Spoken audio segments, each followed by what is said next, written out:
Hey guys, Mr. Tima here. I'm going to go through impulse and momentum. Now, this is a pretty big chapter, so I'm going to go kind of quickly. Feel free to go back and listen to things again if you need to. But here we go. So, impulse and momentum, right? There's your assessment statements. So, momentum, and hopefully you've watched the video. You should have watched the Understanding Car Crash video, which will help you out a lot with this. But momentum, which is rho, and I don't know why they use rho, but it's this P, rho, equals mv. Okay? The difference between momentum and inertia is based upon mass, momentum is based upon the mass and how fast something is going. So this is the whole idea that, yeah, a small bullet is a big deal going super fast, other than that little thing going really slow. Okay? So what has more momentum? An object with a large mass and a small velocity, slow moving train, or a object with a small mass and a large velocity, a speeding bullet? Well, it depends, right? It really depends. Okay, they actually could have the same. So, for example, if we look at it mathematically, which has more if you will, okay, the 10 kilogram moving at 1 meter per second and the 1 kilogram moving at 10 meters per second would both have a momentum of 10 kilograms per meters per second. Okay, so it's the same thing. This is a real quick example problem. See if you can figure that out, and we'll be right back. Hopefully you looked at that and you figured it out. And the answer is, there we go, to move my little answer document right there. Hopefully you saw that the answer is 56,000 kilograms per meters per second. And remember, to the right, or east, if you will, or to the right, because it says up there to the east. All right. And that would be your answer. Okay.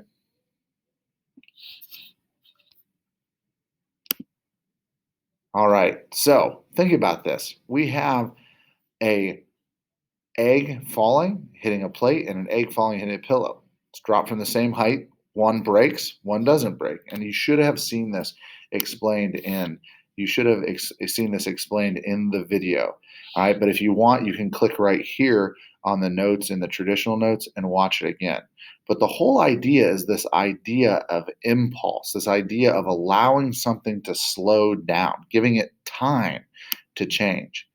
So, impulse literally means a change in momentum. It can be a change in direction and in force. And here's our equation. Okay. I know that's kind of broken out there, and you're sitting there going, well, how are we going to use this? Okay. An impulse is measured in newtons per second. Okay. And impulse is a vector quantity. So let's talk about that. So here's our situation. We have a car. We have a car that's going to hit a brick wall, and we have a car that's going to hit a haystack. Well, let's look at impulse. Well, first of all, if we understand this idea of F equals ma and we substitute in our stuff, our impulse equation is F delta t, so some force over some amount of time, equals the momentum. All right, so for example, if we give these numbers right here, it says if it's a 100 kilogram car in both situations and they're both moving at 60 meters per second and they hit, they're going to hit with the same force. The difference is, all right, the difference is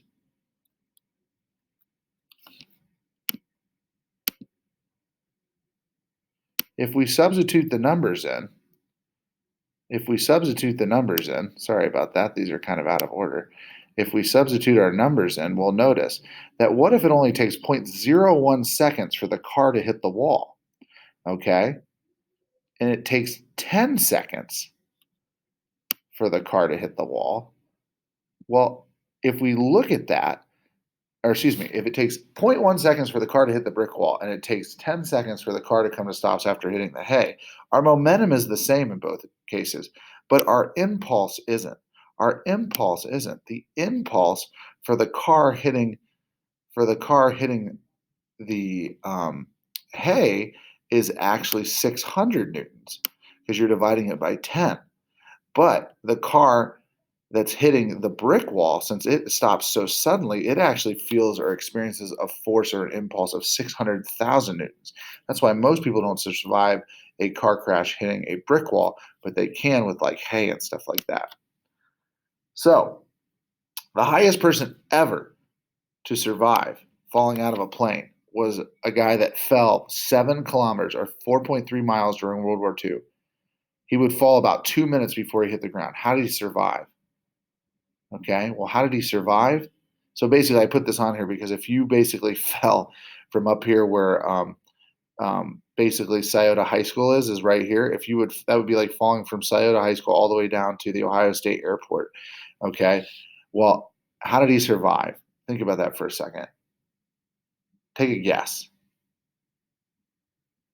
Well, it was actually the choice of he actually hit on the side of up there in the Alps up by Switzerland, and he actually hit on the side of like a mountain where there's a bunch of snow, and the snow it took him a while to slow down. So that snow as he fell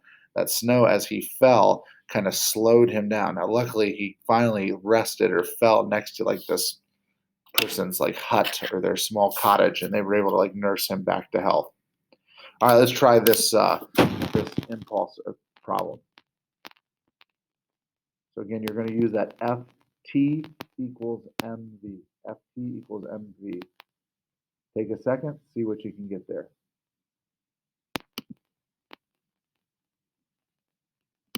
All right, and that should be your answer right there. 70,000 newtons to the east.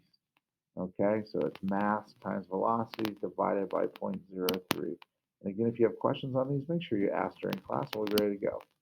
Momentum, again, is a vector quantity. Sorry about that. So again, if we have force over some amount of time, we can just take the area underneath to calculate impulse. So again, here's our impulse equations. And you can transcribe, there's our impulse. If momentum's this, then really impulse is equal to momentum. Pretty simple. All right, so collisions, and this is where we're going to kind of go pretty quick, but again, something we need to understand. So momentum, the momentum before has to equal the momentum after. Pi initial, momentum initial equals momentum final. Always, always, always, always. So, for example, if we have exactly the same velocity, okay, and exactly the same masses, then when something hits, they technically stop. But what if this guy, maybe you've ever done bumper cars, if these guys had a zero velocity and a mass, had the same mass over here, but they have a really big velocity, okay, I'm sorry, not zero velocity, but a little velocity and a large velocity, then what would the result be? Are they going to go to the left or are they going to go to the right? Take a guess. Well, they're going to be going to the left because these guys, even though their masses were the same, their velocity was greater. Okay, so this one's going to experience a bigger force going to the left, and they're going to move to the left. Okay, so our first type of collision is elastic. When you hear elastic, you should be thinking like a rubber band. Okay, you should be thinking like a rubber band. Okay, so here is the equation, and it's really not that hard. It's m1 v1 of initial of the first thing plus m2 v2 of the second thing equals m1 v1 of the first thing plus m2 v2 of the second thing. So this would be like somebody hitting a hockey puck, the curling videos we've shown, pool, just in general. To give you a look at what that looks like, it looks like this. So if a ball is coming, it bounces off elastic, that snapping, that snapping. Here's a little thing, all right? A little bit of a hit there, okay? So if we did this, let's pretend that we were doing a problem here. It says a curling stone of 19 kilograms was thrown traveling at 4.5 meters per second when it has an elastic head-on collision with a squirrel that has this mass at rest. So let's think about that. M1, V1. M2, V2. V2 would be 0. Very good. Find the velocity of the squirrel after the collision if the stone is traveling at this. So remember, if M1 is the stone, its M didn't change, right? Its mass didn't change. The squirrel's mass didn't change. M2 didn't change. But the initial velocity of the stone, M1, V1, and now we have the stone, this would be M1 would be 19, but V2 is now 1.5. Okay? And then the squirrel, we got to find that new V. If you do that, you should find this answer right here. You should find the answer of 24.7 meters per second as That would be V. That would be squirrel V2, and we can work that out on the board if you need me to do that. The second, so we had elastic, now we have inelastic. So inelastic is when you have mass 1 V1 plus mass 2 V2, just like before, except now they are kind of stuck together. This is the classic football hit where some guy is tackling another guy. So they both have a different mass and velocity, different mass and velocity. Then when they make the tackle, when they grab each other, they become one new larger mass moving at some velocity together. In hockey, you see people kind of join up and slam into the boards together. Okay. So in outer space, we can see this, right? In outer space, we could see our guy coming here, and then like a big fish eating a small fish, whoop, they become a new mass. They become a new mass. All right. Kind of look at those for a second. We'll watch the fish eat them one more time. Gone. All right. Good old thing right there. They kind of move like that. Check out the numbers real quick. Okay. If you notice, okay, the velocity of the train was much faster, but now they have the same velocity, but since they have different masses, their momentum has changed. Okay. Down here, the same thing happens. They end up having the same velocity. Okay. All right. So again, this would be our little ball moving together. Okay, so here's our problem with this one. A running back has this, a safety has a mass of that. So there's your two M's. It's going to be your total mass on the right side of the equation, but it's also going to be your masses, mass 1, mass 2. And they were traveling at this. If after their collision they were both traveling at this, what was the running back's initial velocity? Again, you're just looking for that one missing V on the left side of the equation. Go ahead, try to figure that out, pause for a second, and then come back.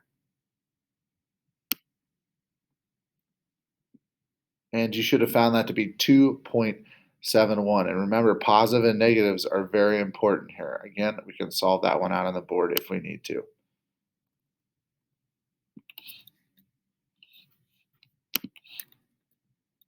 All right, last one is an explosion equation. And you shouldn't freak out about the explosion equation. The explosion equation is actually just the opposite of the inelastic. Inelastic is coming together and sticking together, and the explosion equation is actually when you're already together and you're kind of blowing apart, if you will. Okay, so what would that look like is two things stuck together or one object stuck together and then breaking apart. Okay, the thing is, what if they're different sizes? What if something, this happens a lot, what if something's really small and something's really big? Well, when they leave, the smaller one's going to leave at a higher velocity.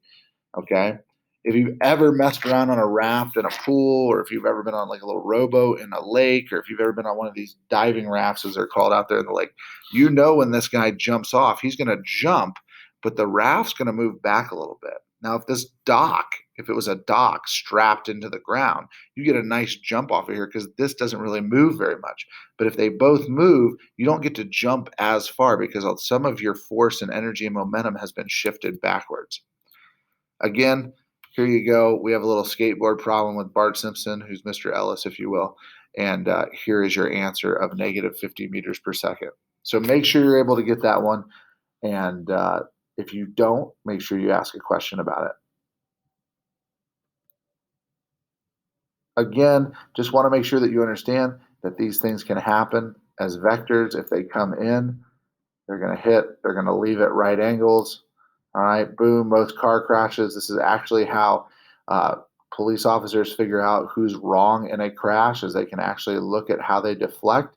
Okay, if the blue car was traveling, now notice they're both the same mass. Okay, they're both the same mass and they're both traveling at this slightly the same velocity. Okay, if the blue car was bigger, then it would push the red car farther to the right. If the red car was bigger, it would push it farther north, if you will. Okay, those videos we've actually already watched. So collision review. What kind of collision would this be? What kind of collision would this be right here? Before, after.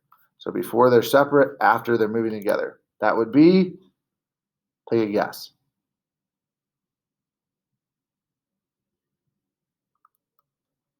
Very good. That would be an inelastic. Inelastic. They stick together. They're in it together. Inelastic. Inelastic. Sorry, I went back up here. These two are together. They both hit and they both are taking off. They bounce off each other. This would be elastic. Okay. And right here, before one thing splits apart, that would be an explosion equation. All right, making a connection really quick. We kind of talked about this already with Newton's three laws, but the idea is if we have a rocket in outer space, how does it move if there's nothing for it to push off of? Well, there's an explosion back here, and we have an explosion, the momentum of the gas. But remember, the momentum of the gas this way is the same momentum of the gas to the right. And when that happens, this cone forces that force towards the rocket and allows the rocket to move.